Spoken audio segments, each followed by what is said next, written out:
নমস্কার বন্ধুরা, অর্পিতা দিনপঞ্জিতে সবাইকে স্বাগত।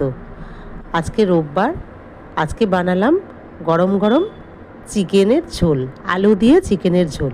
প্রথমে চিকেনটাকে আমি একটু গরম জলে ধুয়ে নিই, জানেন, তাতে না বেশ সফট হয় আর একটু চিকেনের স্মেলটাও চলে যায়।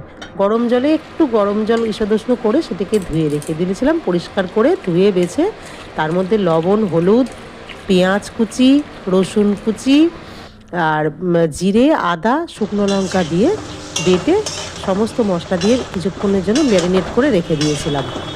তারপরে কড়াইয়ে তেল গরম করে একটু থেতো করে গোটা গরম মশলা দিয়েছিলাম। তারপরে আলু দিয়ে লবণ হলুদ দিয়ে একটু নাড়াচাড়া করেছিলাম আর খানিকটা কুচি পেঁয়াজ রেখে দিয়েছিলাম, সেটা আবার নাড়াচাড়া তেলের মধ্যে দিয়ে একটু কষিয়ে নিলাম। আলুটা মাঝখান থেকে তুলে নিয়েছিলাম, তাতে আলুটা ভাজা হওয়ার পরে আমি তুলে নিয়েছিলাম। তারপরে সেই ম্যারিনেট করা প্রায় 30 থেকে 40 মিনিটের মতো ম্যারিনেট করে আমি রেখে দিয়েছিলাম।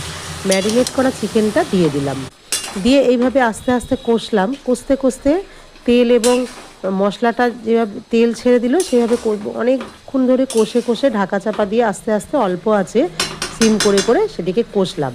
কষার ফলে মশলা আর তেল আলাদা হয়ে গেল। একটু জল দিয়ে তারপরে আলুগুলো দিয়ে ভালোভাবে ফুটিয়ে নিলাম। তৈরি হয়ে গেল চিকেন কষা। তার সাথে ছিল গরম গরম তুলাই পাঁজি চালের ভাত।